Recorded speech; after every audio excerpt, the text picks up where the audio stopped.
बड़ी खबर का रुख करते हैं। गहलोत मंत्रिमंडल का बड़ा फैसला। राजस्थान में 2 अगस्त से खुलेंगे स्कूल। पहली से 12वीं तक के स्कूल जो है वो खोले जाएंगे। गोविंद सिंह डोटासरा ने ट्वीट कर ये जानकारी दी है।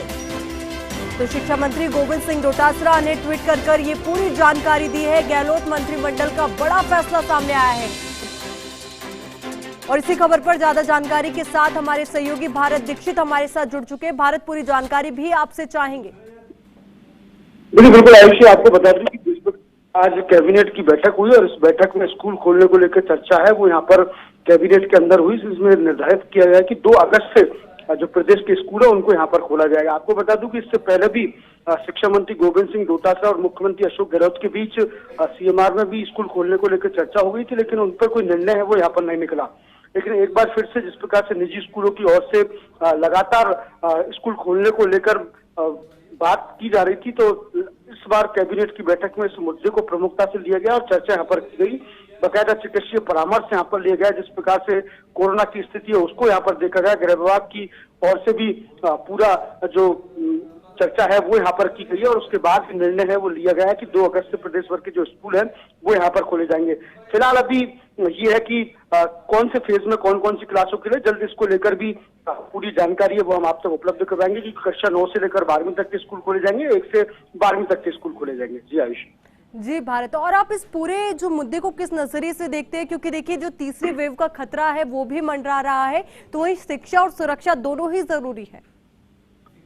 देखिए बिल्कुल आयुषी, जिस प्रकार से कोरोना की स्थिति है फिलहाल अगर की बात की जाए तो फिलहाल कोरोना है वो नियंत्रण में है, लेकिन जिस प्रकार से चिकित्सकों ने जो बात कही थी कि तीसरी वेव आने की संभावना है, ऐसे में उसको भी यहाँ पर ध्यान में रखा और अन्य प्रदेशों की स्थिति का भी ब्यौरा यहाँ पर किया गया है, क्योंकि कई प्रदेशों में वे स्कूल है वो यहाँ पर खोले गए और निश्चित रूप से जिस प्रकार से आज कैबिनेट की बैठक में जो फैसला हुआ उसमें तमाम इन चीजों का ध्यान रखा गया होगा, क्योंकि स्कूल खोलने को लेकर एक बड़ा फैसला है, क्योंकि कोरोना काल ऐसे में चल रहा है, तीसरी लहर आने की संभावना है, तो उसमें सभी चीजों को यहाँ पर देखा गया होगा। चिकित्सकों की जो राय है वो यहाँ पर ली गई है, उसके बाद ये निर्णय है मुख्यमंत्री गहलोत के स्तर पर है वो यहाँ पर लिया गया है। जी भारत, और किस तरीके से तय किया जाएगा कि स्कूल्स में कोविड एप्रोप्रिएट बिहेवियर को फॉलो किया जाए?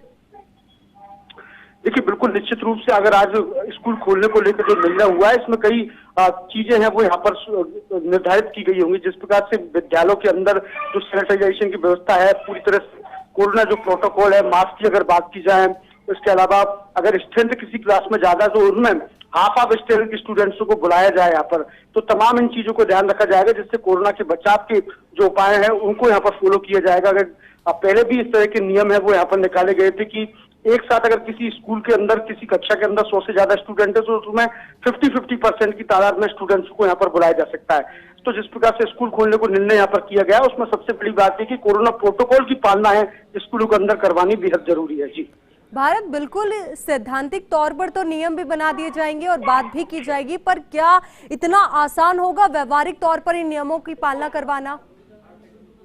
देखिए बिल्कुल ये अपने आप में एक बड़ा सवाल है और एक बड़ा चैलेंज यहाँ पर निजी स्कूलों और सहित सरकारी स्कूलों के लिए रहेगा, क्योंकि आमतौर पर देखा गया कि जब बच्चे स्कूल में एंट्री करते हैं तो शुरुआत के दिनों में कोरोना प्रोटोकॉल की पूरी पालना है स्कूल प्रशासन की ओर से करवाई जाती है, लेकिन जैसे जैसे समय बीतता है तो उसमें कई लापरवाही यहाँ पर सामने देखने को मिलती है। स्कूलों की जब छुट्टी होती है तो बच्चे एक साथ झुंड में दिखाई देते हैं, तो ये एक बड़ा चिंता का विषय है। ऐसे में जो सोशल डिस्टेंसिंग की पालना है, किस प्रकार से बच्चे स्कूल के अंदर एंट्री करेंगे, जो सर्किल बनाए गए हैं उनमें से निकलते हुए बच्चे यहाँ और जाते वक्त, तो ये जो सारी चीजें हैं वो स्कूल प्रबंधन को यहाँ पर सोचनी होगी। एक बड़ा चैलेंज स्कूल प्रबंधन के साथ होगा। अगर स्कूल खोलने की इजाजत सरकार ने दी है तो ऐसे में स्कूल मैनेजमेंट को ये ध्यान में रखना। बिल्कुल भारत, और सीधी सी बात है कि जो बड़े बच्चे हैं उनको तो एक बार समझा भी दिया जाएगा, पर छोटे बच्चों को कैसे समझाया जाएगा? मुख्यमंत्री जी के द्वारा की गई थी कि हम कंप्यूटर शिक्षक का कैडर बनाएंगे और उसके उपरांत हम कंप्यूटर शिक्षक लेंगे, लेकिन चूंकि शिक्षक शब्द आते ही हमारी जो कानून है, अनिवार्य शिक्षा बाल अधिकारिता कानून है, उसकी दिक्कत आती है। जो अनुदेशक के लिए एक कैडर का निर्माण किया गया था और उस कैडर में संविदा के आधार पर भर्ती लेकर के उसको उनको नियमित करने के लिए वित्त विभाग से स्वीकृति प्राप्त कर ली थी, लेकिन चूंकि कुछ जो अभ्यर्थी थे उनके शंकाएं थी कि कल को संविदा पे लेने के बाद में उनको 2 साल बाद में या 3 साल बाद में उनको स्थायी नहीं किया जाएगा। तो हमने माननीय मुख्यमंत्री महोदय से आग्रह किया कि हम लोग शिक्षित बेरोजगारों को नौकरी देने के लिए पूरी तरीके से कृत संकल्पित हैं और राजस्थान की सरकार ने जो 3rd ग्रेड हो चाहे भर्तियां जो अटक गई थी उनको भी निकाला, फिर 2nd ग्रेड की भर्ती भी की है, व्याख्याता भी की भर्ती भी की है, हेडमास्टर की भी भर्ती की है, LDC की भी भर्ती की है। अभी 19,000 की भर्ती और निकल रही है, 31,000 की 3rd ग्रेड की निकल रही है। तो ये जो कंप्यूटर अनुदेशक हैं इनको भी हम स्थायी रूप से भर्ती लें। तो माननीय मुख्यमंत्री जी का आभार कि उन्होंने हमारे विभाग के हमारे प्रस्ताव को उन्होंने माना और ये आज कैबिनेट में तय किया गया है कि जो कंप्यूटर अनुदेशक हमारे जो भर्ती होगी वो स्थायी भर्ती होगी, जैसे अन्य भर्तियां होती हैं उसी तरीके से हम लोग इनकी करेंगे। तो जल्दी इसके जो है वो कैडर का निर्माण और सारी चीज़ें करके और हम लोग जल्दी विज्ञप्ति निकालेंगे सिलेबस आदि तय करने के लिए। स्कूल वाले पर क्या रहेगा? ज़्यादा गैदरिंग है, छोटे कैंपस हैं, उन लोगों के अलग से? देखिए, जो डॉक्टर्स की राय आई उसमें ये आया कि छोटे स्कूल आप अगर खोलते हो तो कोई दिक्कत नहीं है, वहाँ पर छोटे बच्चों में कोरोना ना के बराबर है।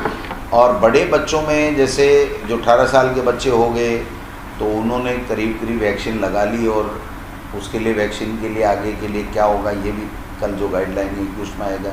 कोचिंग वाले जो बड़े हैं बच्चे हैं उन्होंने भी तकरीबन वैक्सीन लगा ली और फिर भी वैक्सीन लगाने के लिए भी कोई न कोई गाइडलाइन में बात आएगी। लेकिन शिक्षकों ने तकरीबन जो है वो वैक्सीन लगा ली। तो ऐसे में पता नहीं सितंबर अक्टूबर की कोई कह रहा है दोबारा तीसरी वेव आ सकती है, नहीं भी आए। तो माननीय मुख्यमंत्री जी के सामने विभाग का हमारा ये प्रस्ताव था कि क्यों नहीं हम अभी एक बार स्कूल खोल लें, महीने 2 महीने देख लें, अगर कोरोना वापस आता है फैलता है तो हम लोग वापस इसके ऊपर पुनर्विचार कर लेंगे।